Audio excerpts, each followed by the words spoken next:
जय जय रघुवीर समर्थ. समर्थ म्हणतात की जीवन जगताना अनेक संकट येतात, अनेक त्रास होतो, अनेक संकटांचा सामना आपल्याला करावा लागतो, अनेक वाईट परिस्थिती येते. त्यावेळेस समर्थ म्हणतात एक दरवाजा आपल्यासाठी बंद होतो. दरवाजा एखादा आपल्यासाठी बंद होतो, पण समर्थ म्हणतात की एक दरवाजा बंद झाला म्हणून आपण काळजी करतो, पण दुसरे 100 दरवाजे मात्र आपल्यासाठी उघडलेले असतात. दुसरे 100 दरवाजे मात्र आपल्यासाठी उघडलेले असतात, पण त्या दरवाजाकडे मात्र आपलं लक्ष जात नाही. त्या दरवाजाकडे आपण बघतच नाही. तोच दरवाजा पहिला का बंद झाला आणि मी एवढं पाप केलं आहे का, माझ्या आयुष्यात सुखच नाहीत का, असं आपण म्हणत राहतो. पण समर्थ म्हणतात की दुसरे 100 दरवाजे उघडले आहेत, त्याच्याकडे तू तर एकदा तरी नजर टाक. त्याच्याकडे एकदा तरी त्या बाजूने चालायचा तू प्रयत्न कर. तू एकाच बाजूने चालतो, त्यामुळे तुझ्या आयुष्यात दुःख आणि त्रास आणि वेदनाच होतात, आणि त्यामुळे तुझ्या आयुष्यामध्ये नैराश्य प्राप्त होते. आणि म्हणूनच समर्थ म्हणतात की एक दरवाजा तुझ्यासाठी मी का बंद केला, का तर तू दुसऱ्या 100 दरवाजाकडे बघावे म्हणून तुझा पहिला मी दरवाजा बंद केलेला आहे. दुसऱ्या 100 दरवाजाकडे तुला सुख शांती समाधान आहे, पण ते तुला कळत नाही. पहिलाच दरवाजा माझ्यासाठी का बंद झाला याचाच विचार करून आपण आपल्या स्वतःला त्रास करून घेतो. आणि म्हणूनच समर्थ म्हणतात की आपल्याला संधी दिलेली असते, आपल्याला परमेश्वराने संधी दिलेली असते, आणि त्या संधीचं आपल्याला सोनं करता आलं पाहिजे. थोडं तरी आपल्याला रिस्क घेऊन त्या 100 दरवाजाकडे बघता आलं पाहिजे. त्याच्याकडे एकदा तरी बघितलं पाहिजे, तर आपल्याला सुख शांती आणि समाधान मिळेल. पण आपण मात्र एकच दरवाजा का बंद झाला आणि तो कधी उघडणार याचीच वाट बघत आपलं आयुष्य संपून टाकतो. याचीच वाट बघत आपलं आयुष्य संपून जातं. आणि म्हणूनच समर्थ म्हणतात की जे आपल्याला संधी मिळाली आहे त्याचं आपल्याला सोनं करता आलं पाहिजे, असं समर्थ आपल्याला इथे सांगतात. समर्थ म्हणतात की आपला जर शुद्ध भाव असेल तर सद्गुरू आपल्यावर कृपा करतात. आपला जर शुद्ध भाव असेल तर समर्थ हे आपल्यावर कृपा करतात. फक्त आपला भाव मात्र शुद्ध असायला हवा, असं समर्थांनी आपल्याला इथे सांगितलं. समर्थ म्हणतात की मनुष्य मात्र संसाराची खूप चिंता करतो. आजचं भागलं तेवढं मात्र त्याला समाधान होत नाही. उद्याचं कसं होणार, परवाचं कसं होणार, आणि माझ्या दुसऱ्या पिढीचं कसं होणार, तिसऱ्या पिढीचं कसं होणार, असं करत करत करत मनुष्याचं आयुष्य संपून जातं. समर्थ म्हणतात की मनुष्य वयस्कर होस्तोपर्यंत, म्हातारा होस्तोपर्यंत, मृत्यू येईपर्यंत तो नेहमी काळजीच करत असतो की ह्याचं कसं होणार, त्याचं कसं होणार, पैसा कसा मिळणार, मी श्रीमंत कसं होणार, माझे स्वप्न कधी पूर्ण होणार, मी कधी बंगला गाडी घेणार, हा विचार करतच मनुष्य हा म्हातारा होतो. पण समर्थ म्हणतात की पशु पक्षी मात्र हा विचार करत नाही. चिमणी मात्र कधीच विचार करत नाही. समर्थ म्हणतात की गाई म्हशीला मात्र कधीच चिंता नसते. गाई म्हशीला मात्र कधीच चिंता नसते. तिचा मालक एकदा तिला वैरण घालतो, पाणी देतो. तिला माहिती आहे की आता वैरण दिलेलं आहे, पाणी दिलेलं आहे, आणि माझा मालक संध्याकाळी मला परत वैरण आणि पाणी घालणार आहे. त्यामुळे गाई आणि म्हशीने कधीही चारा साठवून ठेवलेला नाही. गाई आणि म्हशीने कधीही काळजी केलेली नाही, कारण तिने आपला पूर्णपणे विश्वास आपल्या मालकावर ठेवलेला आहे. तिला माहिती आहे की सकाळ झाल्यावर तो मला आपोआप पाणी आणि चारा देणार आहे, संध्याकाळ झाल्यावर तो आपोआप मला चारा आणि पाणी देणार आहे. पण आपण मात्र 7व्या पिढीपर्यंत काळजी करत राहतो, आणि म्हणूनच आपल्या पदरात त्रास, दुःख आणि वेदना येतात, असं समर्थ आपल्याला इथे सांगतात. समर्थ म्हणतात की चिमणी आणि कोकिला, समर्थ म्हणतात की चिमणीने आणि कोकिलाने, कावळाने कधीही गोडावण साठवून ठेवले नाही. कधीही त्यांनी धान्याचे गोडावण साठवून ठेवलेले नाही. तर ते कुठल्याही झाडावर जातात, कुठेही मिळत तिथे ते आपले पोट भरतात, आणि दुसऱ्या दिवशीची ते चिंता करत नाही, कारण त्यांचा विश्वास परमेश्वरावर आहे. त्यांचा विश्वास परमेश्वरावर आहे, आणि ते म्हणतात की आज माझं पोट भरलं, आज माझं पोट भरलं, आणि उद्याच्याला मला परमेश्वर आणून देणारच आहे, कुठून ना कुठून तरी देणारच आहे. आणि चिमणी आणि कोकिला कधीही आपल्या पोटाची काळजी करत नाही, पण मनुष्य मात्र 7व्या पिढीपर्यंत काळजी करतो, असं समर्थ आपल्याला इथे सांगतात. समर्थ म्हणतात की आपण मात्र घर घेण्यासाठी कर्ज काढतो, लोन काढतो, इकडचे तिकडचे हप्ते भरत राहतो. पण समर्थ म्हणतात की चिमणी, कोकिला, कावळा आणि कुठलाही पक्षी घर बांधण्यासाठी कुठल्याही प्रकारचं कर्ज काढत नाही. ते कुठल्याही झाडावर जाऊन आपलं घरटं बांधतात, कुठल्याही झाडावर जाऊन घरटं बांधतात आणि त्या घरट्यासाठी त्यांना जमिनीच्या आधाराचीही गरज नसते. ते अनेक प्रकारचे घरटे बांधतात, 1 BHK बांधतात, 2 BHK घर बांधतात आणि जमिनीचा आधार मात्र घेत नाहीत. त्यांचं घरटं एवढं घट्ट असतं की तुटण्याची भीतीही नसते. पण ज्या वेळेस मोठा वारा येतो, पाऊस येतो, त्यावेळेस ते घरटं तुटलं तरी ते नाराज होत नाहीत, कारण त्यांच्यामध्ये जिद्द चिकाटी असते. त्यांच्यामध्ये तेवढी जिद्द आणि चिकाटी असते. एक काय मी 10 घरं बांधीन असे त्यांच्यामध्ये जिद्द आणि चिकाटी असते. एक घर तुटलं तर ते 10 घरं परत बांधतात. इकडून तिकडून ते सामान आणून परत ते घरटं बांधतात. पण आपण मात्र एक घरासाठी किती काळजी करतो असं समर्थ आपल्याला इथे सांगतात. पण चिमणी, कोकिला, कावळा मात्र घरासाठी किंवा पोटासाठी कोणत्याही प्रकारची काळजी करत नाही. किंवा उद्या काय मिळेल, परवा दिवशी मला खायला मिळेल का नाही, परवा दिवशी पाऊस पडेल, ऊन भरपूर असेल, मी घरट्यातून बाहेर कसा पडू आणि मी घरट्यामध्ये धान्य साठवून ठेवलं पाहिजे, का तर उद्या मोठा पाऊस आला, ऊन आलं तर मला ते खायला लागेल, असा ते विचार कधीच करत नाही. पण आपण मात्र उद्याचा, परवाचा असं 7 पिढ्यांचा विचार करत बसतो आणि म्हणूनच आपल्याला दुःख प्राप्त होते असं समर्थांनी आपल्याला इथे सांगितलं. आणि म्हणूनच समर्थ म्हणतात की चिमणी, कोकिला, कावळा कधीही आपल्या पोटाची काळजी करत नाहीत. गाई म्हशीही कधीही चाऱ्या पाण्याची काळजी करत नाहीत. कुठलाही पक्षी, कुठलाही प्राणी ही कुठल्याही प्रकारचे गोडाऊन साठवून ठेवत नाही, कुठल्याही प्रकारचा बँक बॅलन्स करत नाहीत आणि कुठल्याही प्रकारचा साठा करत नाहीत. ते फक्त पूर्णपणे समर्थांवर विश्वास ठेवून आपलं जीवन जगतात आणि म्हणूनच ते सुखी असतात आणि म्हणूनच ते कधीही आजारी पडत नाहीत. त्यांना कुठल्याही दवाखान्याची गरज लागत नाही असं समर्थांनी आपल्याला ते सांगितलं. समर्थ म्हणतात की बिना अभिषेकचा विभीषण सुद्धा राजा झाला होता. समर्थ म्हणतात की जर उत्तमाचे कर्म असेल तर आपल्याला कुठल्याही प्रकारचं पद मिळतं. उत्तमाचे जर आपले कर्म असतील तर आपल्याला कुठल्याही प्रकारचं पद हे मिळून जातं. आता विभीषणाने कुठल्याही प्रकारचा अभिषेक झाला नव्हता, तरीही रावणानंतर मात्र विभीषणालाच राज्यपद हे मिळालं. का तर त्याचे कर्म उत्तमाचे होते आणि रावणाच्या राज्यात राहूनही तो अखंड श्रीरामाचं नामस्मरण करत होतो. तो अखंड श्रीरामाचं नामस्मरण करत होता आणि त्यामुळेच त्याला राज्यपद मिळालं. आणि म्हणूनच समर्थ म्हणतात, जर आपली भावना शुद्ध असेल, प्रामाणिकपणे आपण जर काम करत असेल आणि अखंड भगवंताचं चिंतन करत असेल आणि आपला जर भाव शुद्ध असेल तर कोणतंही पद आपल्याला सहज मिळून जाईल असं समर्थांनी आपल्याला इथे सांगितलं. समर्थ म्हणतात की आपण केलेले कर्म हे आपल्यालाच फेडायचे आहेत. समर्थ म्हणतात की आपण केलेले कर्म हे आपल्यालाच फेडायचे आहेत. देवाला दिवसभर पाण्यात ठेवून काहीही उपयोग होणार नाही. काही जण की खूप त्रास होते म्हणून देवाला दिवसभर पाण्यात ठेवतात. तर समर्थ म्हणतात की आपण जे कर्म केले आहे ते आपल्याला स्वतःला फेडायचे आहे आणि देवाला दिवसभर पाण्यात ठेवून काहीही उपयोग होणार नाही असं समर्थांनी आपल्याला इथे सांगितलं. समर्थ म्हणतात की आपले कर्म हे भोगूनच आपल्याला संपवावे लागणार आहेत. भोग हे भोगूनच संपवावे लागणार आहेत आणि त्याशिवाय मुक्तीची वाट आपल्याला मोकळी होणार नाही. आणि म्हणूनच समर्थ म्हणतात की कुठल्याही देवाला पाण्यात ठेवू नका, कुठल्याही देवाला पाण्यात ठेवू नका, त्याचा काहीही उपयोग होणार नाही. कारण आपण केलेले कर्म हे भोगूनच आपल्याला संपवावे लागणार आहे असं समर्थांनी आपल्याला इथे सांगितलं. समर्थ म्हणतात की आपण जर कुलदैवताला जर 2-3 वर्ष नाही गेलो तरीही कुठलाही देव कोपत नाही किंवा आपल्याला त्रास देत नाही. ही आपल्या मनाची भावना आहे असं समर्थांनी आपल्याला इथे सांगितलं. किंवा आपण 2-3 वर्ष कुलदैवताला गेलो नाही म्हणून त्या देवाने आपल्याला कधी मेसेजही पाठवलेला नाही आणि आपल्याला विचारलंही नाही की तू का आले नाहीस.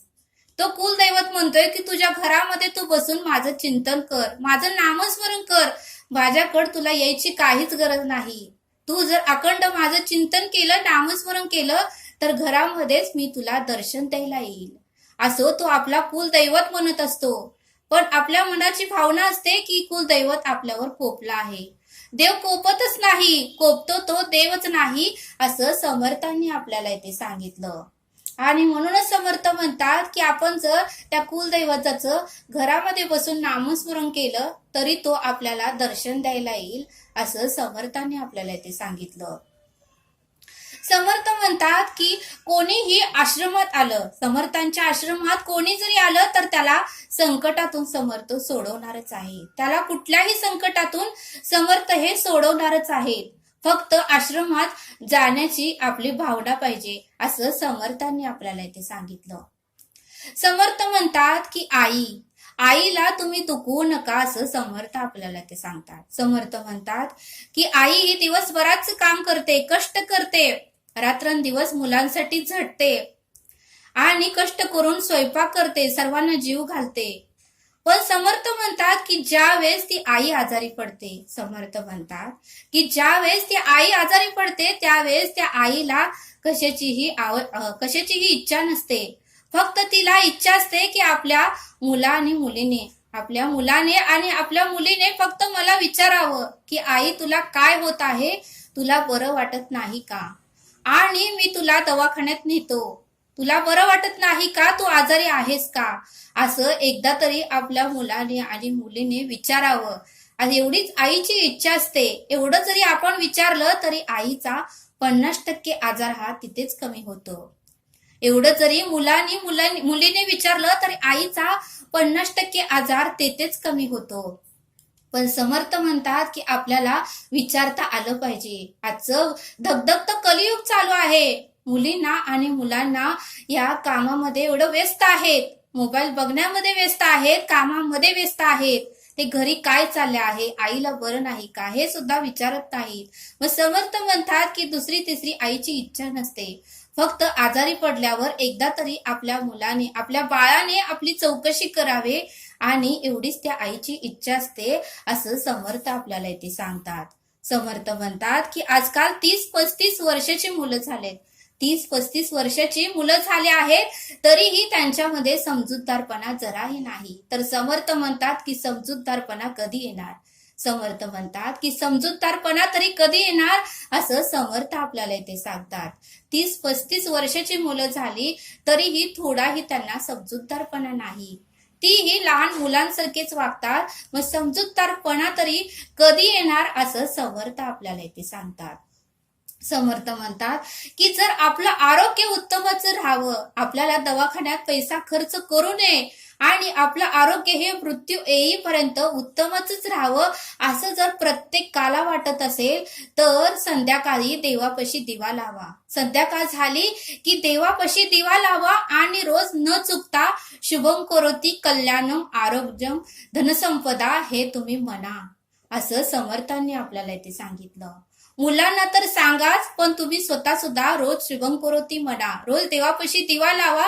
तुमचं आरोग्य ही उत्तमच राहील आणि तुम्हाला कोणत्याही प्रकारचा आजार होणार नाही. आणि म्हणूनच समर्थ म्हणतात की संध्याकाळ झाली की देवापाशी आणि तुळशीपाशी आपल्याला दिवा लावता आलं पाहिजे, उदबत्ती लावता आली पाहिजे आणि शुभम करोती म्हणता आली पाहिजे, तर आपलं आरोग्य उत्तमच राहील, असं समर्थांनी आपल्याला इथे सांगितलं. समर्थ म्हणतात की समुद्रामध्ये ज्यावेळेस सेतू बांधायचे काम चालू होते, समुद्रामध्ये ज्यावेळेस सेतू बांधायचे काम चालू होते त्यावेळेस मात्र सर्व माकडांना सेतू बांधण्यासाठी बोलवलं होतं. सर्व माकडांना सेतू बांधण्यासाठी बोलवलं होतं आणि सर्व माकडे सेतू बांधण्यासाठी आलेही होते. पण समर्थ म्हणतात की खारुताई मात्र न बोलवता तेथे सेतू बांधायच्या कामासाठी आली होती. खारुताईला कोणीही बोलवलं नव्हतं आणि तरीही ती न बोलवता आपल्याकडूनही सेवा व्हावी, आपल्याकडूनही उत्तमचे कार्य व्हावे आणि आपल्या कार्डावरही पुण्याई साठावी म्हणून ही ती न बोलवता सेतू बांधायच्या कामात मदत करण्यासाठी आली होती. मग समर्थ म्हणतात की कोणतेही उत्तमाचे कार्य असेल, कोणतेही उत्तमाचं काम असेल तर कुणी आपल्याला नाही बोलवलं तरी आपल्याला स्वतःहून ते काम करण्यासाठी गेलं पाहिजे आणि तिथली सेवा आपल्याला करता आली पाहिजे आणि आपली पुण्याई आपल्याला साठवता आली पाहिजे असं समर्थांनी आपल्याला इथे सांगितलं. आणि म्हणूनच समर्थ म्हणतात की कोणत्याही कामासाठी आपल्याला बोलवावंच याचा आपण आग्रह धरू नये. जर उत्तमाचं कार्य असेल आणि सेवेचं कार्य असेल आणि आपल्याला त्या कामातून जर पुण्यही भेटत असेल, समाधान भेटत असेल, तर त्या कार्यामध्ये न बोलवता आपल्याला जाता आलं पाहिजे आणि ते कार्य उत्तमरित्या पूर्ण आपल्याला करता आलं पाहिजे असं समर्थांनी आपल्याला इथे सांगितलं. समर्थ म्हणतात की काही काही आयुष्यामध्ये फार मोठे प्रसंग येतात, एवढे मोठे प्रसंग येतात की ते आपल्याला सहन होत नाही. त्यावेळेस आपण म्हणतो की एवढे मोठा प्रसंग माझ्यावर का आला, मी काय केलं. त्यावेळेस समर्थ म्हणतात की प्रसंग हे उगच येत नाही, कोणावरही प्रसंग येत नाही, कारण आपल्या गेल्या जन्माचं पाप असतं. प्रारब्धामुळेच आपल्या आयुष्यात ते प्रसंग येतात आणि ते प्रसंग भोगल्याशिवायही आपल्याला पुढची वाट मोकळी होत नाही. आणि म्हणूनच समर्थ म्हणतात की आयुष्यात मोठे मोठे प्रसंग येतात आणि त्या प्रसंगाला आपल्याला सामना करावाच लागतो, त्या प्रसंगाला आपल्याला सामोरे जावेच लागते, कारण प्रारब्धामुळेच आपल्याला ते प्रसंग येतात असं समर्थांनी आपल्याला इथे सांगितलं. समर्थ म्हणतात की दुधाच्या पातेल्यात, समर्थ म्हणतात की दुधाच्या पातेल्यात आमटीचा चमचा बुडवला. समर्थ म्हणतात की दुधाच्या पातेल्यात आमटीचा चमचा बुडवला तर दूध खराब होणार आहे. दुधाच्या पातेल्यात आमटीचा चमचा बुडवला तर दूध खराब होणार आहे. तसं समर्थ म्हणतात की या देहातही, समर्थ म्हणतात की या देहातही अहंकार, मत्सर, तिरस्कार, समर्थ म्हणतात या देहातही अहंकार, मत्सर, तिरस्कार आणि क्रोध जर भरभरून असेल तर त्या दुधासारखीच या देहाचीही अवस्था होणार आहे. अहंकार, मत्सर, तिरस्कार, क्रोध जर भरपूर असेल तर त्या दुधासारखीच आपल्या देहाचीही अवस्था होणार आहे. आणि म्हणूनच समर्थ म्हणतात की या विषयापासून आपल्याला लांब राहता आलं पाहिजे असं समर्थांनी आपल्याला इथे सांगितलं. आणि म्हणूनच समर्थ म्हणतात की कुठलाही देह असला तरी आपण त्या देहाचा मत्सर करू नये, तिरस्कार करू नये, कारण प्रत्येकामध्ये परब्रह्माचा वास असतो, प्रत्येकामध्ये ईश्वरच असतो. आणि त्यामुळे समर्थ म्हणतात की कुठल्याही देहाचा तू मत्सर व तिरस्कार करू नको असं समर्थांनी आपल्याला इथे सांगितलं. समर्थ म्हणतात की एका काडीपिटीने दिवा आपण लावू शकतो, एका काडीपिटीने आपण दिवा लावू शकतो. मग समर्थ म्हणतात की त्याच काडीपिटीने आपण आगही लावू शकतो. समर्थ म्हणतात की त्याच काडीपिटीने आपण आगही लावू शकतो. त्यामुळे समर्थ म्हणतात की काडीपिटीचा उपयोग कसा करायचा ते तूच ठरव. समर्थ म्हणतात की त्या काडीपिटीचा उपयोग कसा करायचा ते तूच ठरव. आणि म्हणून समर्थ म्हणतात की त्या काडीपिटीकडे जाऊ नको, त्या काडीपिटीकडे जाऊ नको, तू तुझ्या देहाकडे या, तू तुझ्या देहाकडे ये. या देहानेही कसं वागायचं आणि कुणाशी कसं बोलायचं ते तूच ठरव असं समर्थांनी आपल्याला इथे सांगितलं. समर्थ म्हणतात की कोणतेही पद, समर्थ म्हणतात की आपल्याला मिळालेले कोणतेही पद हे मृत्यू येईपर्यंतच टिकून राहते. आपल्याला मिळालेले कोणतेही पद आपण असेपर्यंतच असते, पण ज्या वेळेस आपला मृत्यू होतो, समर्थ म्हणतात की ज्या वेळेस आपला मृत्यू होतो त्यावेळेस ते पदही निघून जाते. आणि मग समर्थ म्हणतात की एवढे एकच पद मात्र आपला मृत्यूनंतरही टिकून राहते आणि ते पद म्हणजे दास, भक्त, शिष्य आणि संत. हे पद मात्र मृत्यूनंतरही आपल्यापाशीच राहते, हे पद मात्र मृत्यूनंतरही आपल्यापाशीच राहते. मग समर्थ म्हणतात की कोणतं पद मिळवायचं हे तूच ठरव. समर्थ म्हणतात की कोणतं पद मिळवायचं हे तूच ठरव असं समर्थ आपल्याला इथे सांगतात. समर्थ म्हणतात की फ्रीज मध्ये 4 दिवसाच्या भाज्या आपण ठेवतो, 4 दिवसाच्या भाज्या आपण ठेवतो आणि मग त्या खातो म्हणले समर्थ, आणि त्यामुळेच आपल्याला विषबाधा होऊ शकते म्हणले. समर्थ म्हणतात की 4 दिवसाच्या भाज्या तू खाऊ नकोस, त्यामुळेच तू आजारी पडत आहेस. आणि समर्थ म्हणतात की त्यामुळेच डॉक्टरांची भरती करू नकोस. एकेका टायमाला जर आपण डॉक्टरांकडे गेलो तर एक एक 2-2 हजार रुपये आपल्याकडून ते घेतात. औषधाचे वेगळेच, त्यांची फी वेगळीच. मग समर्थ म्हणतात की तू रोज ताजं जेवण बनव आणि ताजं जेवणच खा.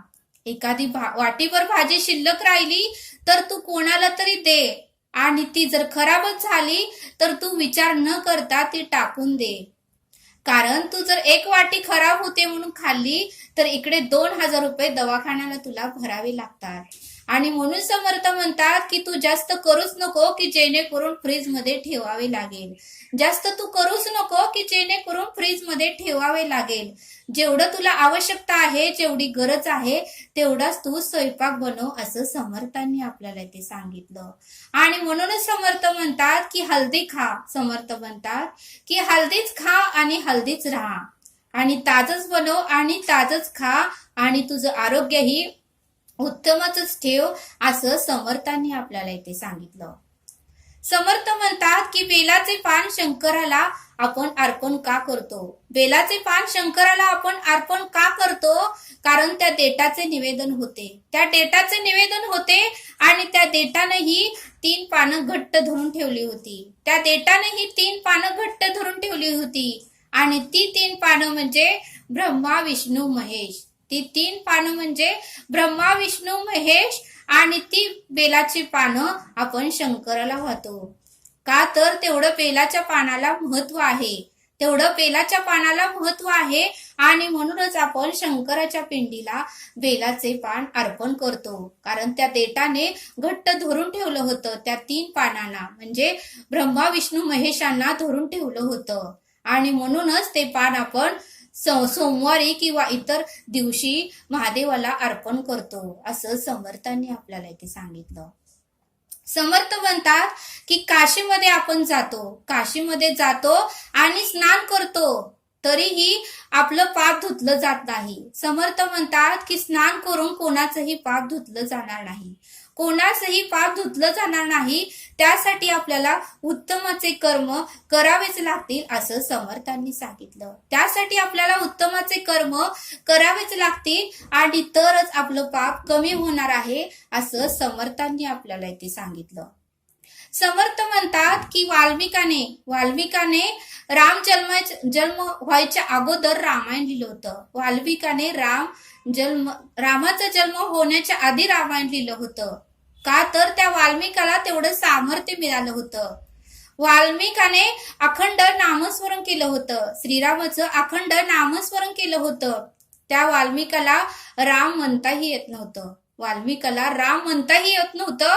तो फक्त मरा मरा मना बरा म्हणत होता, आणि त्याचं राम तयार झालं, आणि त्याच्यामध्ये एवढं सामर्थ्य मिळालं की त्याने रामायण लिहिलं.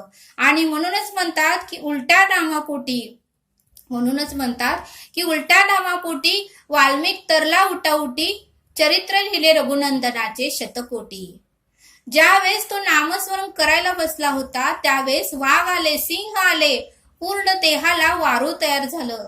एक मुंगी चावली तरी त्याला जाणीव होत नव्हती, कारण अखंड हृदयामध्ये त्यांचं श्रीराम श्रीराम असं नामस्मरणच येत होतं. आणि त्यामुळे त्यांचं पुण्य एवढं वाढलं, एवढं सामर्थ्य वाढलं की त्यांनी पूर्णपणे रामायण लिहून काढलं. श्रीराम जन्म व्हायच्या अगोदर त्यांनी रामायण लिहिलं, एवढं त्यांचं सामर्थ्य वाढलं. आणि म्हणूनच समर्थ म्हणतात की नामस्मरणामध्ये एवढी शक्ती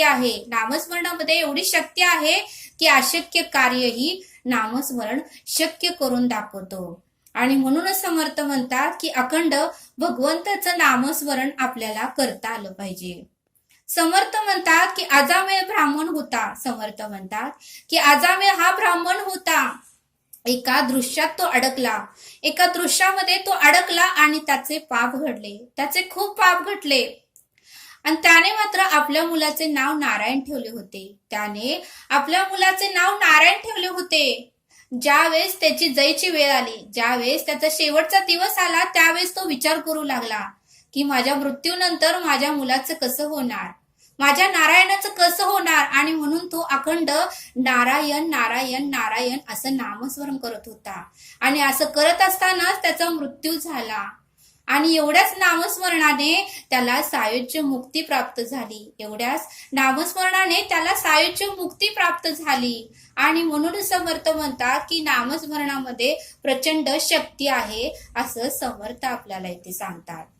समर्थ आपल्याला एक श्लोक सांगतात. नको दैन्यवाने जिने भक्ती ऊने, अतिमूर्ख त्या सर्वदा दुःख दुने.